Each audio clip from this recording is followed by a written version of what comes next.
share my screen.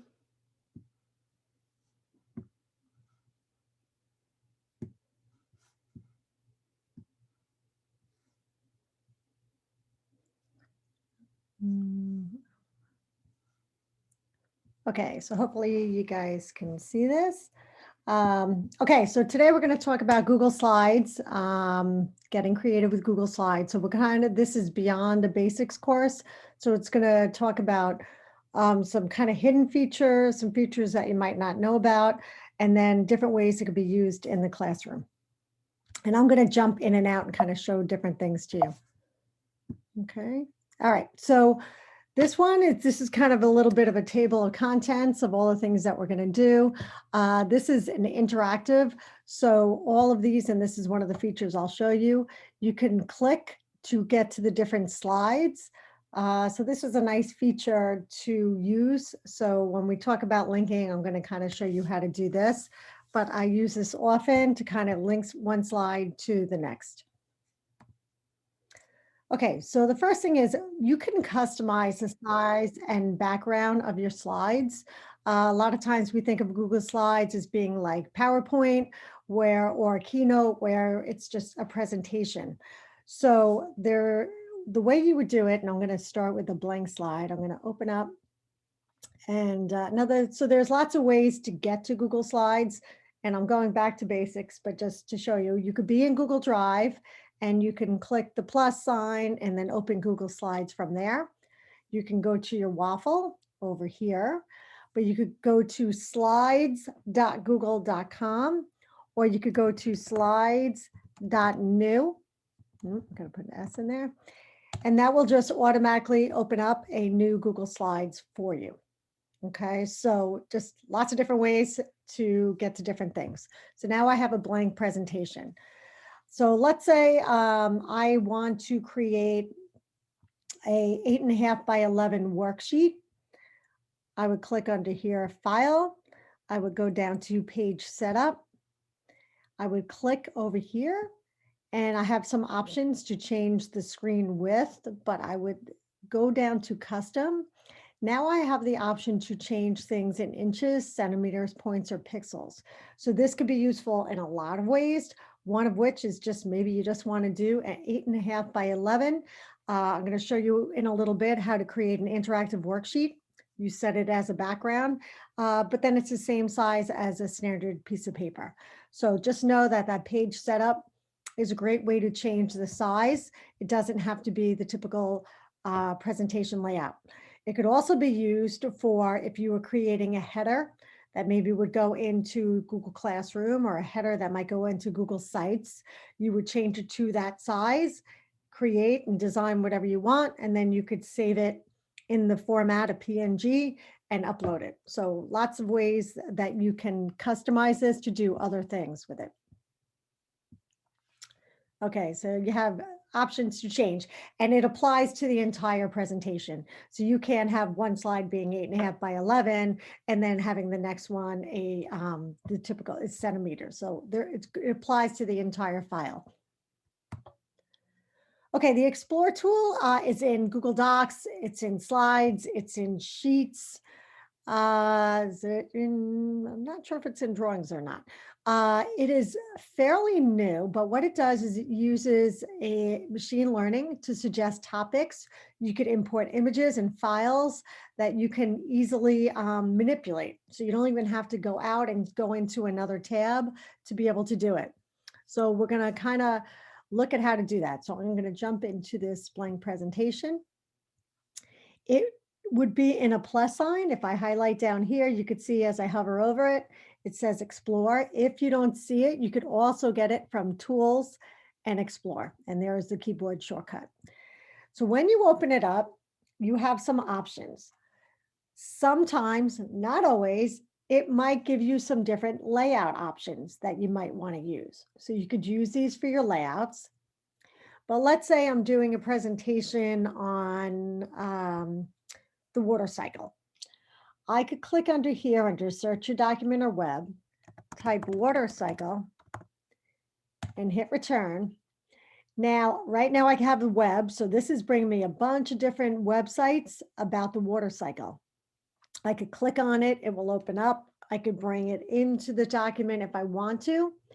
I could also click on images. All these images are copyright, so you are free to use however you want. It's a nice, easy way to bring it in and not have to worry about if you were infringing on anyone's property. And then you could click in Drive. If you click in Drive, anything that has the words water cycle in it is going to automatically show up. These were things that were in my Google Drive. So let's say I want to use images and I could scroll down. There's a ton of stuff in here.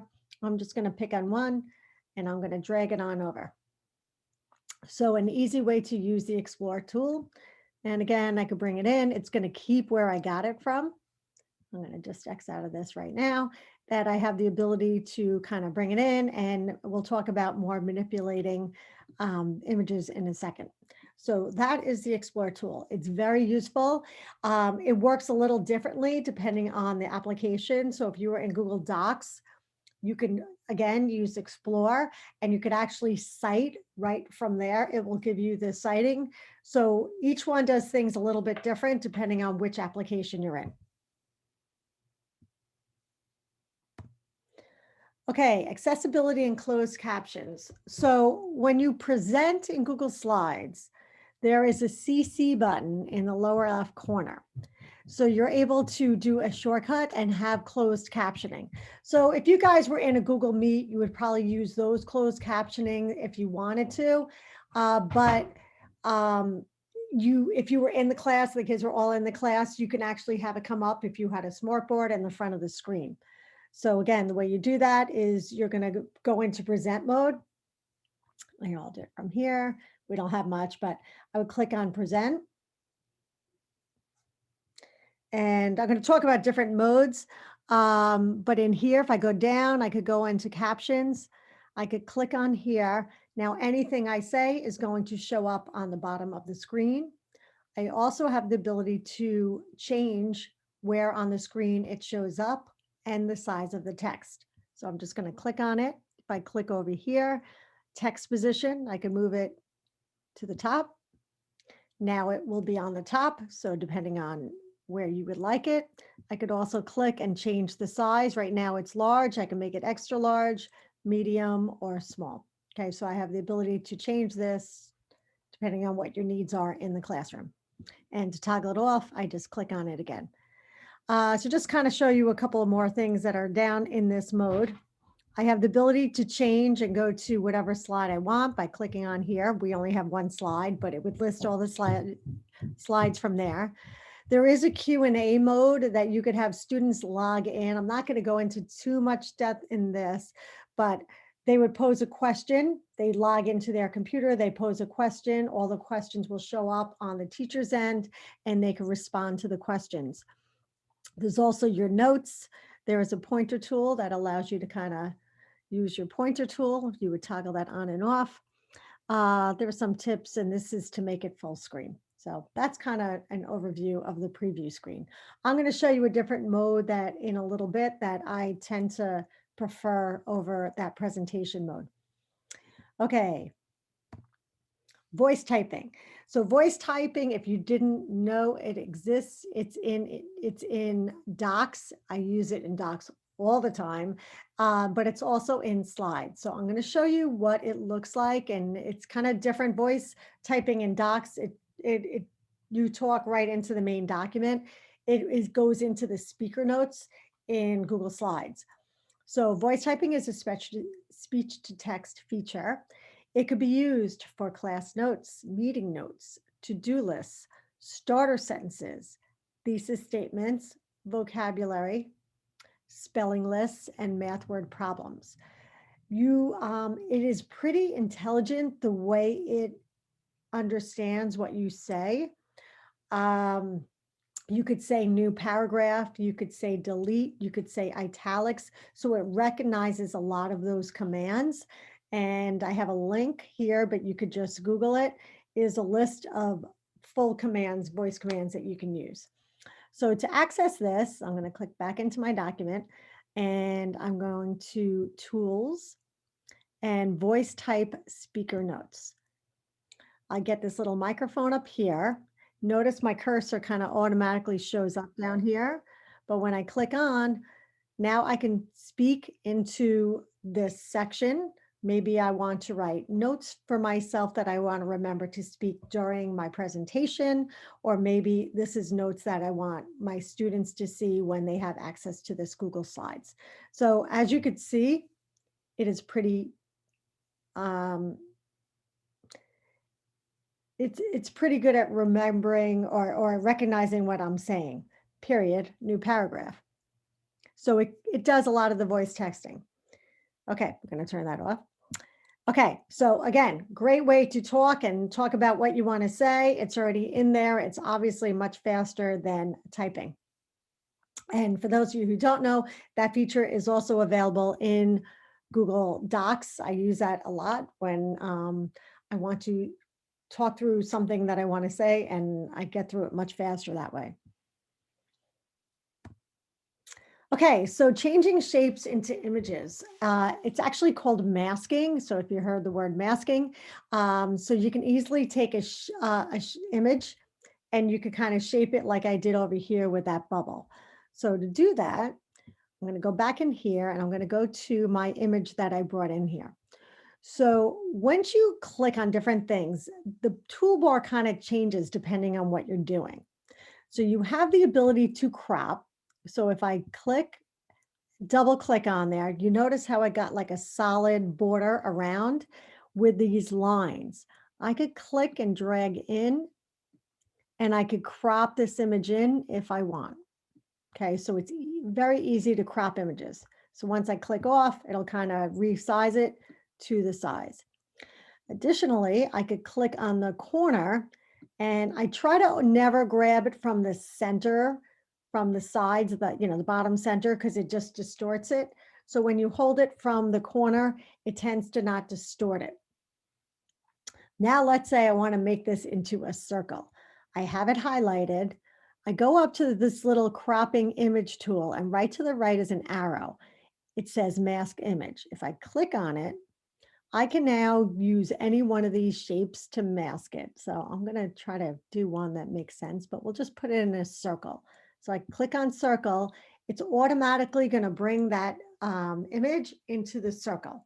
I still have the ability to change the size of it depending on what I want to do. But that's kind of masking it. And again, I could go in and I could change it. Maybe I want to do like a call out and change it to a call out, which kind of has that bottom little arrow right there. So that is called mask an image. Okay, that's just kind of showing it in GIF form. Okay, so this feature is probably one of the best features of Google Slides.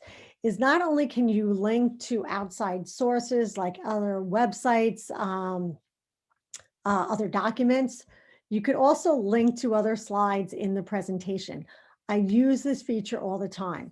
I'm also, if we have time, because I have a lot to show you, if we have time, I'm going to show you how you can create a game board and have that game board linked to different areas of the slide. So you could think of Jeopardy or any of those games that you can now use to review with your students, as well as some other templates that, again, I'll show you.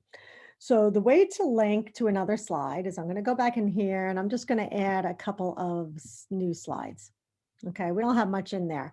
But let's say I want to click on here and I want to link this image to a different side. Okay, so I could link a text and I could link an image. So in this case, I don't really have any text, so I'm going to link an image. I'm going to click on it and then I'm going to click this insert link. I could also get it from insert over here, insert link. If I click on it, probably because I have nothing on it. Let's see, it's not going to work. All right, I'm going to have to, I'm just going to add some text in here so I can kind of show you what it looks like. We'll just put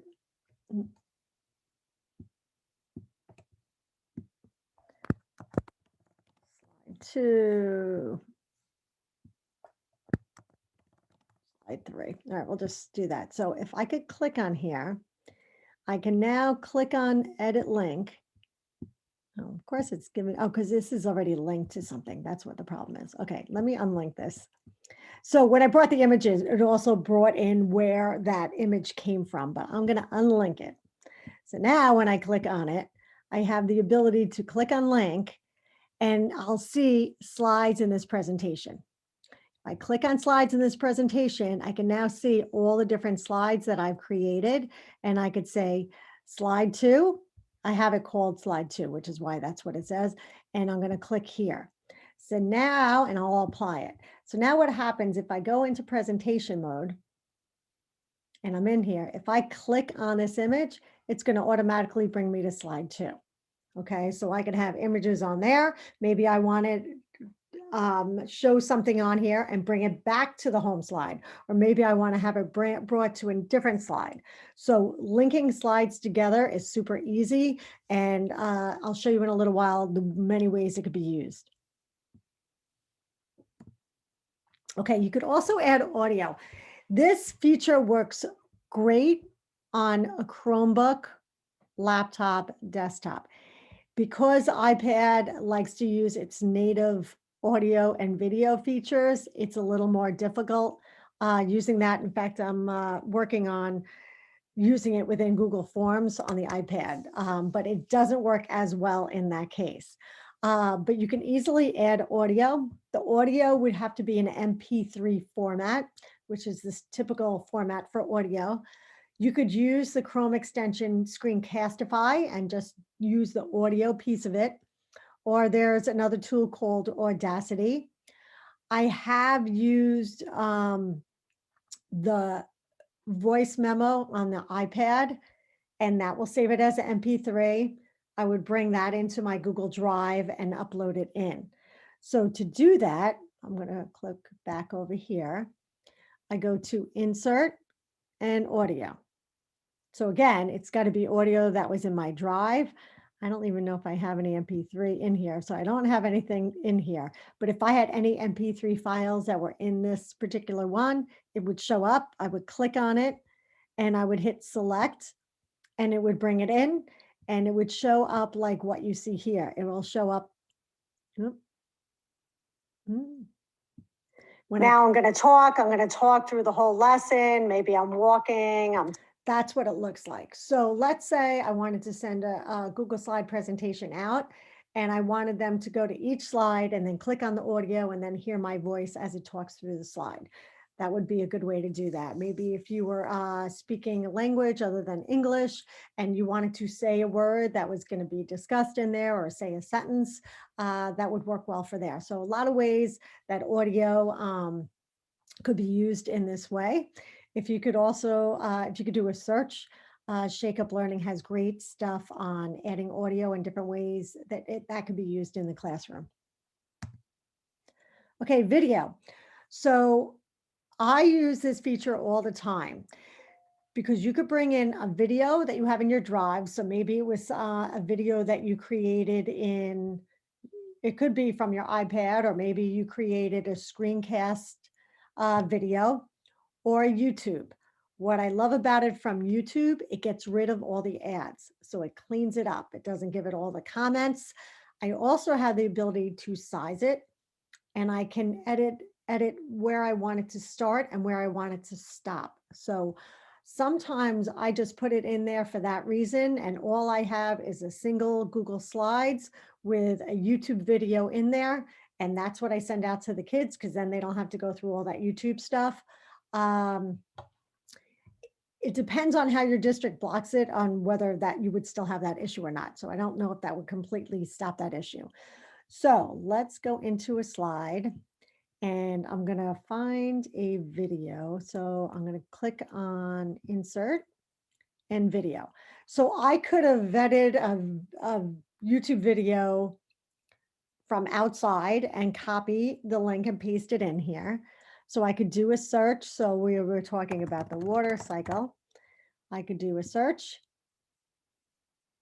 It's going to come up with some different things. Again, obviously, I would be watching this before I send it out to my students.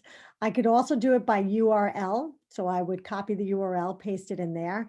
But this, I could go to Google Drive. So if this was something that I had, so a lot of these were different videos that I had recorded, that would be how easy it is to upload it and bring it here, bring it in. Many times I'm using Screencastify. I record a video.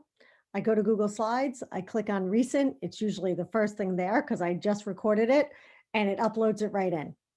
For this case, I'm just going to do the YouTube and bring it in so I can show you. I'm going to do that. I'm going to say, okay, I want to use this one and I'm going to hit select. It's going to bring it in. And if you notice over here on the right, it's going to show up over here. I have the ability to, let's say I wanted to just kind of put this in the corner and they could click in it. So I can make it small. I can move it in the corner and put it over here. But I could also get rid of these slides. I'm going to get rid of that. And I'm going to make it nice and big. Again, I always kind of pull it from the corner so it doesn't distort it. But if you look over here, I have some options. So when it's in present mode, I could play on click. It automatically plays as soon as you get into this slide if you're in present mode. So I have a few options here. Oh, click on it again. But I also have the ability to say when I want it to start and when I want it to end. So maybe you have a long video, you don't want the whole thing, you just want a clip of it. You would just type in when you want it to start, when you want it to end, and then you're done. You also have the ability to mute the audio. So maybe you just want the visual, you don't want to have the audio. You could check that. And then you have some other options down here on what you want to do. So really easy to present. And if I click on present, it's nice and big screen. And I click on the video, it will start talking, but I don't have to deal with all the ads or anything like that. If I clicked on YouTube on the bottom, it would then pull me out of there and bring me into YouTube.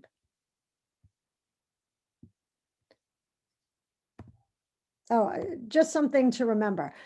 When you're doing Screencastify, you're bringing in a screencast of your own video and it's in Google Drive. Make sure you give it the correct permissions in Drive. So again, if you're in Drive, you're going to right click, share, and make sure you're sharing it with your correct audience, whether it's within your district or you're going out of the district. So if you don't give it sharing rights, they're not going to be able to see it. YouTube videos are usually fine. Okay, add-ons. So add-ons, and I'm going to be doing a webinar, I think towards the end of the series on Google Chrome extensions and add-ons. Add-ons adds functionality within an application. So in this case, we're talking Google Slides. So some of you might be familiar with Pear Deck. Some of you might be familiar with Nearpod. I've been using Nearpod for years. Nearpod and Google Slides go so well together in the last year or two that it's great. So I want to kind of show you what it looks like. So I'm going to go back in here and so I have a presentation going and now I want to add some interactive features and make it in Nearpod. So to access, I would click on add-ons. If I already have it in here, if I didn't already have it in here, I would hit get add-ons. Up here in search apps, I would type Nearpod. I would click on Nearpod for Google Slides. Right now it's installed, so it's obviously not going to let me do it again, but I would click and I would add it. So it's as easy as that. Once you add it, you're done. Every time you're logged into your Google Chrome account, you'll be able to access it. So now to get it, I would click on add-ons, go to Nearpod and open Nearpod.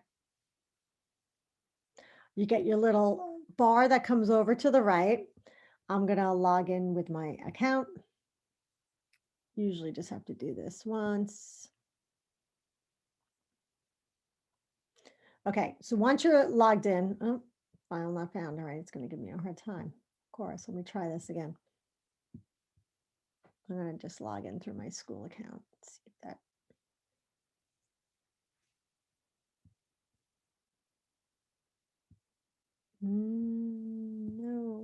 do that. It's going to give me a hard time.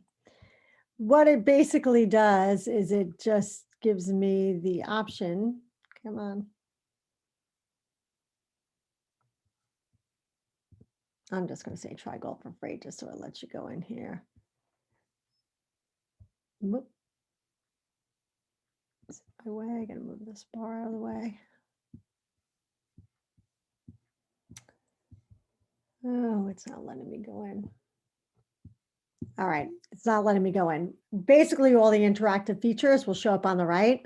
I click them in. It kind of is just more of a placeholder, but then on the bottom, it would come over here and it would say, save and open in Nearpod. So basically, it just takes this Google slide presentation, brings it right into Nearpod, and I have the ability then to have all the interactive features and use Nearpod in that way, for those of you who are familiar with Nearpod. There's also a Pear Deck, and Pear Deck is similar, slightly different, but similar. Again, I would go to Get Add-ons. If I didn't have it, I would add it and open Pear Deck add-on. Kind of functions the same way. I can add different questions, text, drag and drop. If you're not familiar, there's a whole template library, beginning of the lesson.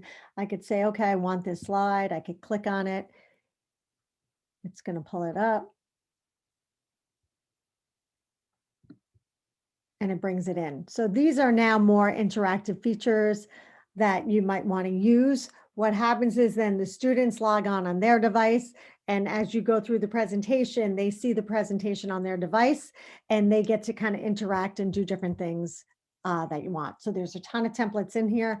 If you're not familiar with Pear Deck, I suggest, I would say you wouldn't need both Pear Deck and Nearpod, but they're both great tools. Okay, so those are add-ons, and there's also other add-ons that are out there. In fact, I'll just kind of show you the ones that I like. So Unsplash Images is a bunch of really beautiful images that are free for you to use. So if you're creating a presentation, you could do a search and use any of those images. And Icons for Slides is another one that gives you just a ton of free icons that you're able to use to bring into your presentation to kind of just add a little more visual. Okay, so Slides is great for collaboration. There are many ways you could use it. As you can with all the other Google apps, you can give editing rights so people can all go into one file and collaborate together. So I want to show you what this looks like.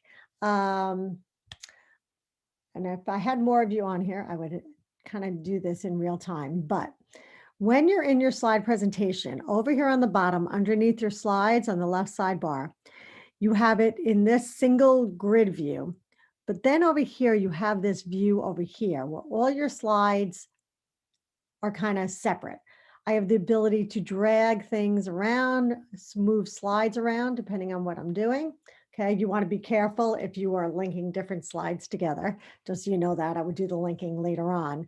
But if I shared this presentation, if I clicked on shared, and right now it's not entitled, so I'll just call it.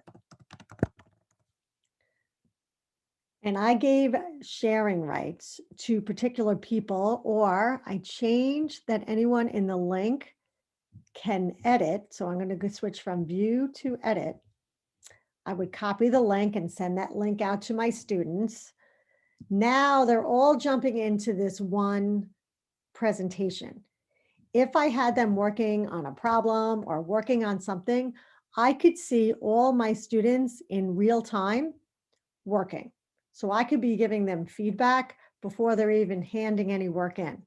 So a lot of people don't know this about this feature. So I could have each one of my students pick a different slide. You could use that table of contents linking, have their name so they go directly to their slide. But now I could see all of them working in real time. So I also want to show you another way to use this. So I have a document here that this was something I've done in some of my classes with other teachers.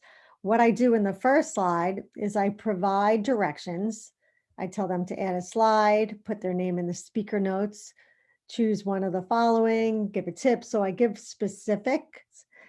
Then my next slide is, I'm kind of writing, people are very nervous about having students all be able to come in to one document. They're afraid that students are going to erase each other's work or do things like that.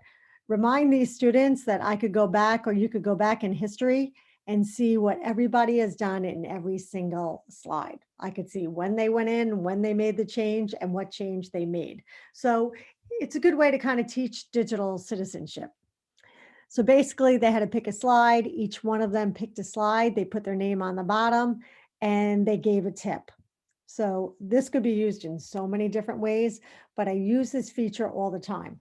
Sometimes I'll give directions and then I might have a video on the second slide, and then I might have them reflecting on the video. So then the third slide is then a template. I maybe put a section for them to put their name, and then another section, write about what you learned from the video or whatever you want to say. Once I get that one template the way I like it, I would then click on, like I did on the bottom. I would just, so if this was, let's say, no, let me just kind of do it here. Let's say I wanted each student to jump in and do this, and I like this template, I would hit Command or Control D, and it would just keep copying it. So I would do that for every student in my class, who now could say, okay, everyone go take an empty slide, put your name in the bottom, or maybe they have to put their name up here, depending on how you do the layout. And I click on my slides grid, and I'm watching all my students in real time working. Okay. And there's a ton of other ways you could do that. Okay, so to make interactive worksheets with Google Slides and Google Drawings, there's a bunch of different ways to do this, but I'm going to kind of show you from here. I'm going to kind of explain it because we don't have a lot of time to kind of walk you through this, and I want to show you some more stuff. If you Google interactive worksheets and videos, there are a ton of videos out there that will walk you through how to do it. But basically, I open a Google slide. I bring in an image as a background. I'm going to show you this in a second as well, because we're going to do a worksheet and make it kind of editable.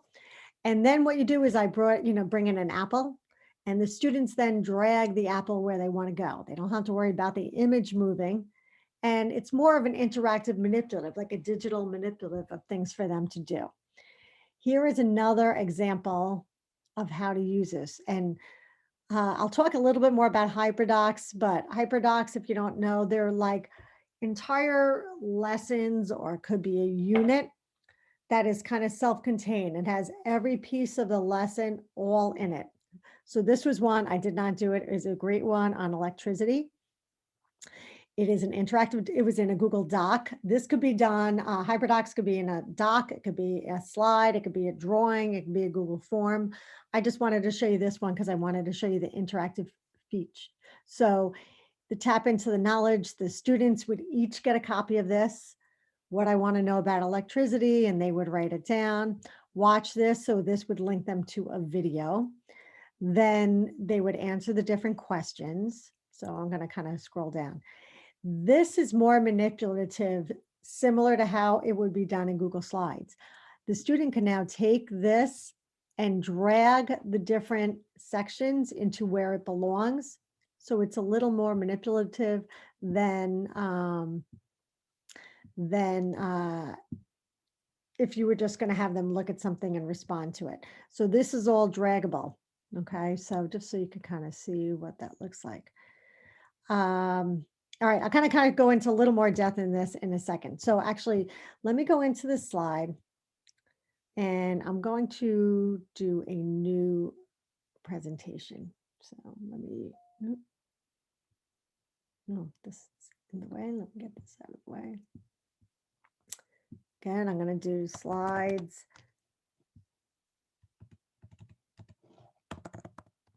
New.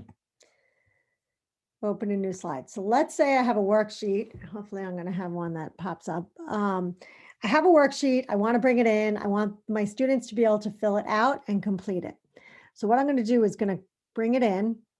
I'm just going to leave this here. I'm going to change the size because most of them are 8.5 by 11. So I'm going to go to page size, go down to custom.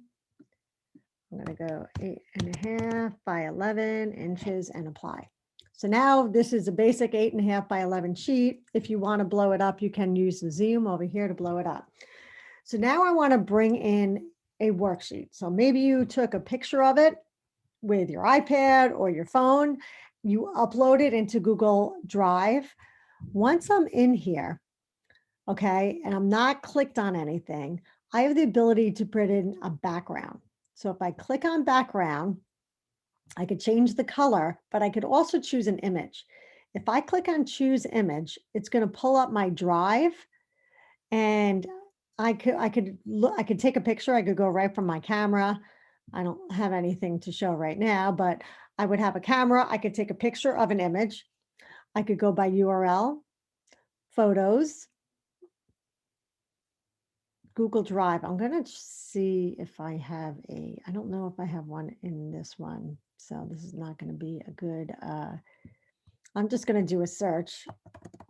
Worksheet PNG. Let's see if anything comes up here.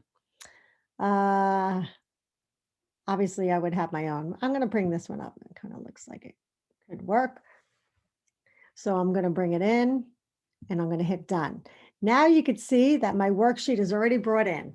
What I love about this is because now my students, because it's in as a background, the students can't move and grab anything. What you're seeing right now is the subtitles. So if I click on here and I get rid of that, I want to keep this one because what's kind of cool is I could take this, drag it, and put it in the different sections where the students would complete. So I'm going to kind of change the size of this.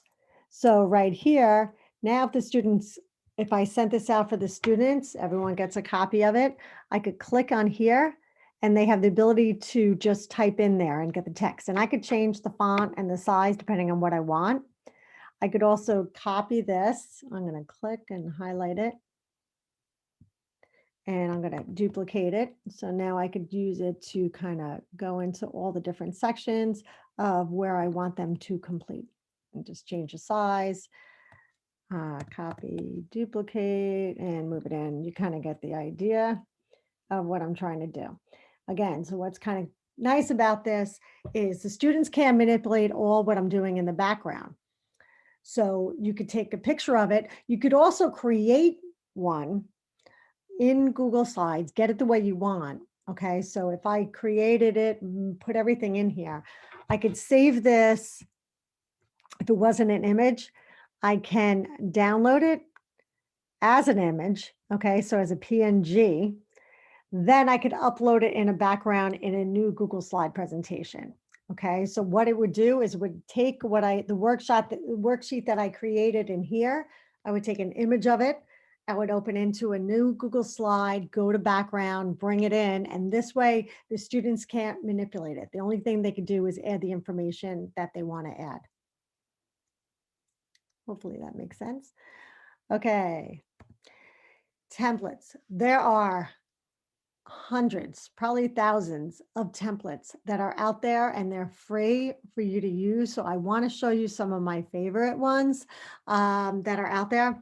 So click on the link here. This brings me to Ditch That Textbook, which has a ton of stuff. So if you do a Google search for Ditch That Textbook templates, there are a ton of stuff in here. Social media templates, game and game board templates, organizational brainstorming templates, lesson planning, and they kind of could see what it looks like. You just click get this template, automatically gets downloaded right into your Google Drive. So maybe you're having a student do a social media post to show their understanding of something. Snapchat game template. So there is a ton of stuff in here, this or that. So again, I'm not going to go through TikTok. I had my students do a TikTok. They did a great job, kind of relating to what they do every single day. So again, there's a ton of them in here. Some more. Here's an interactive notebook. If you haven't seen them, they are great. So you could take a notebook, you can make all different pages, send it out for your students, and it's just a digital notebook that they keep all their notes in, and you could kind of always oversee, because once they share it with you through Google Classroom or whatever your platform is, you could always jump in and see and make sure they're doing work when they need to be doing work. Okay, last one is Slides Mania that I'm going to show you, although there are a ton more. This is probably one of my favorite sites. This woman started this. She loved creating different templates. I believe they work for PowerPoint as well. When you go down, there's a lot of stuff under education. Actually, some of them might be familiar because I do take some of them. And it just depends on what you're doing. So if you click on it, jams and slides, um, I want to kind of show you the choice boards and games. So there are game board templates that are in here that she's free. So every once in a while you get to add, but it's not so terrible.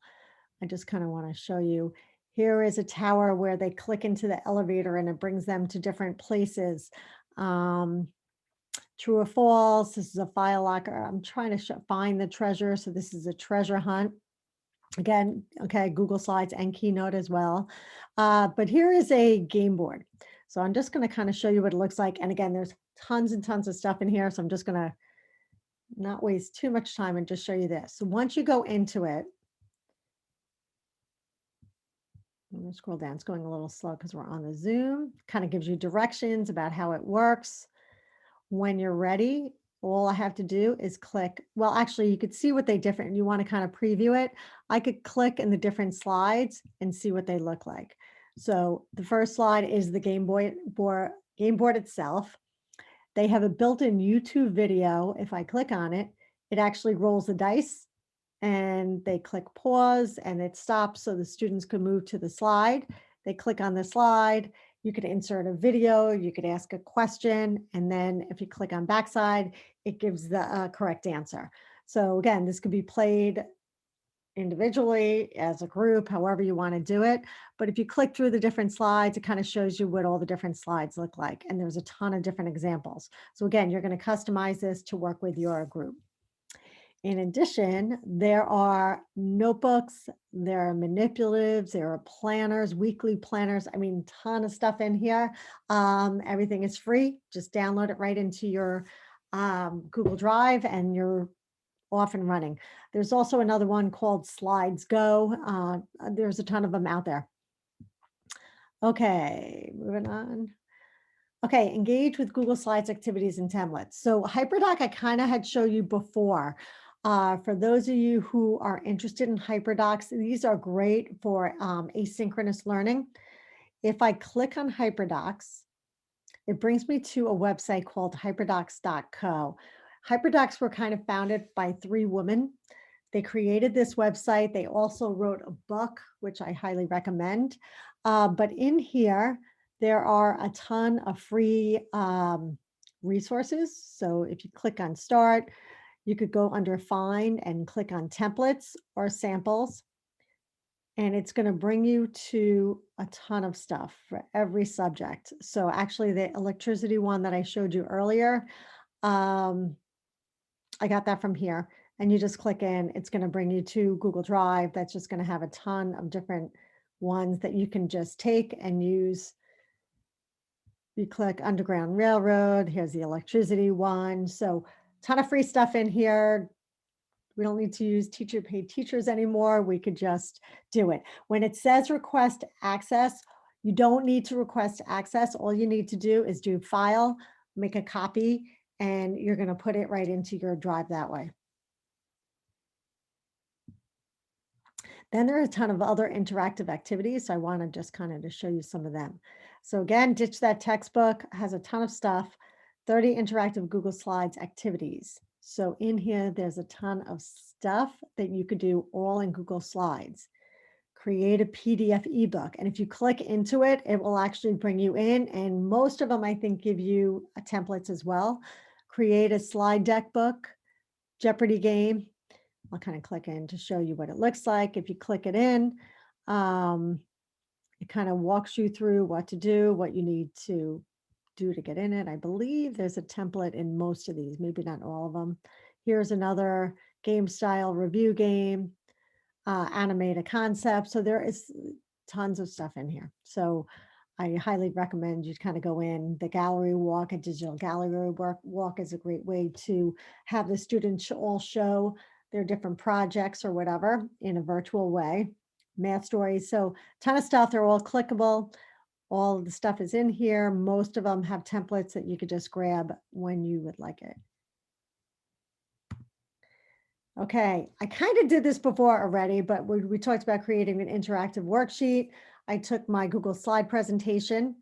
I took an image of it, brought it in. It could be a JPEG or a JPG or a PNG file. I could also create the worksheet from scratch in Google Docs or Google Slides, but I would just have to remember to file, save as a PNG. Once I save it as a PNG, I would then open up a new Google Slides, change it to 8.5 by 11, and then click background and bring that in as a background. Then the students can't manipulate it. Then you just want to add the text boxes where you want them to complete the work. Slides master. So I'm going to kind of go a little more in depth, but I just want to show you the power of the slides master. So the master slide template, it allows you to modify. So it's kind of something in the background, and you could have a bunch of different layouts and then just bring the layout as you want, but you could also modify the layout. So I want to kind of show you, because there are many ways that you can use this in the classroom. So let me jump into one of my collaborative ones here. Nope, I don't want that one. Let's see, I'm going to go to the untitled one. Okay, so right now this is 8.5 by 11. This is in as a background. If I click under view and I go to master, there are a ton by default. I'm going to just click out of this themes. There are a ton of different layouts by default that automatically comes in it. Additionally, if I was in Slides Mania and I brought in a template, those templates are created using the master.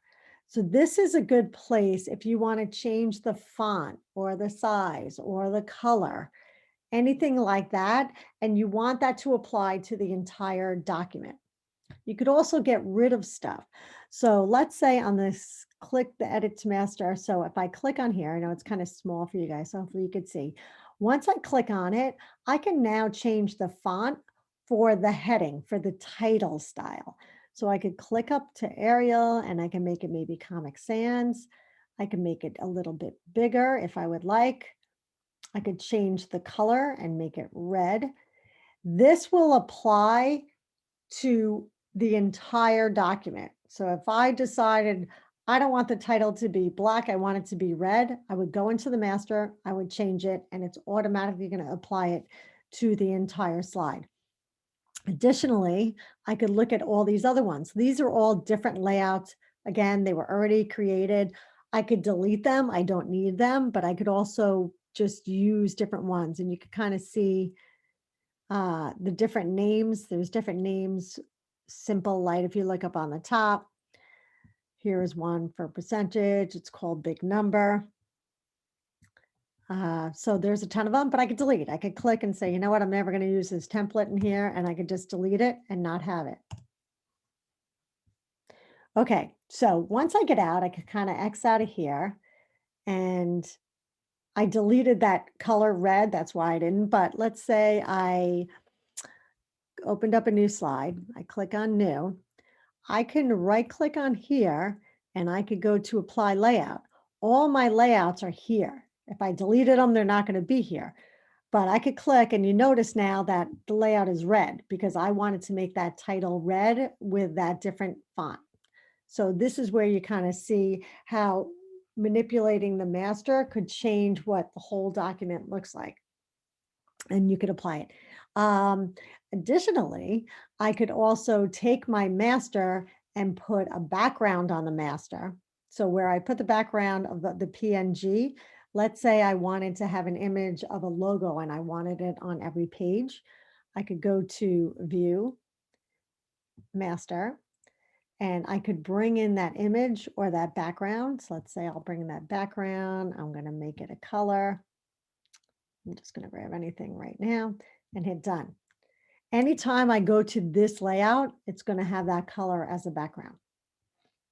Or I could say reapply to all. So I have some options in here. So this could be really powerful depending on what you're doing with it, how you're doing it. It could also change colors in the different color theme and change colors. So sometimes when you have standard colors, it has the theme. I have the ability to go into the theme and change the color scheme here as well. So a lot of people do that. They have their set presentation. They modify this once and then they use this for all their different presentations. Okay, publish to the web. So as you see how I kind of am showing this presentation right now, you could go into a slide presentation and I could go in there and I'm presenting it and I could click, this keeps always getting in my way. I could click present, then it takes up my entire screen. But if I'm presenting this right now, I don't have the ability to now click and go into another tab because it takes up my entire screen. So what I like is the ability to do this publish to the web, which will then make it look like this. So I still have all my tabs, but now it's in published version, but I don't have all the sidebar and all the formatting and everything else in here. It's nice and big. So the way to do that is, I'm going to go into the presentation. Let's say I want it in here. I go File, and I go down to Publish to the Web. And I'm going to get this little pop-up. It's going to say Auto Advanced Slides, so you can kind of customize this as you want, but then you're going to click Publish. I'm going to talk about embed in a second, but embedding is if you had a presentation that you wanted embedded into a website, you would grab the embed code. We're just going to do it right now as a link. I'm going to click Publish. It's going to come up with this pop-up. Are you sure you want to publish your selection? I'm going to hit OK. And it's going to give me a link. This link I'm going to copy. Then I could go to a new tab or I could push this out through Google Classroom, however I want to do it. And I'm going to paste it in here. Now it's going to take it and put it in this presentation mode. Again, I have the ability to click on my different links, so it's not hindering me from moving from tab to tab, but it's getting rid of all the other stuff and making it nice and clean looking.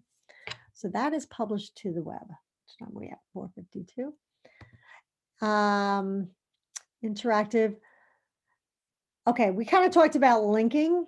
So I kind of showed you this before, but I'm going to show you one other link, and I think that's the end of this presentation. So here is a, I did this for my school for the students to learn a little different tips on using Google Classroom on their iPad. So what I did is I actually got this from Slides Mania and then just kind of customized it for myself. But basically it's, it clicks, everything is clickable. It brings me to something else. So I'll present it to show you what it looks like.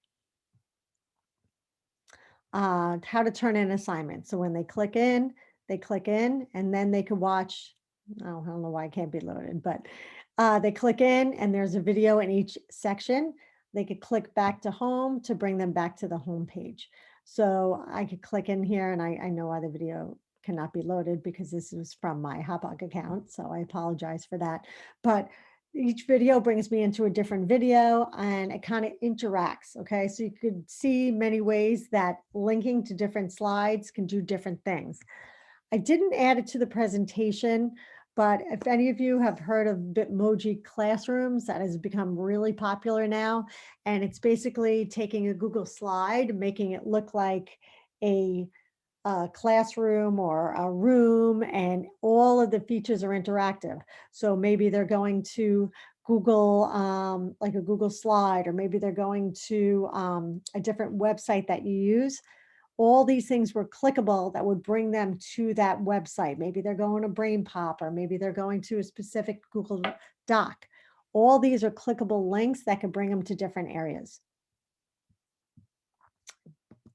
Okay, I think that is the end. So I am going to stop sharing and just stop recording for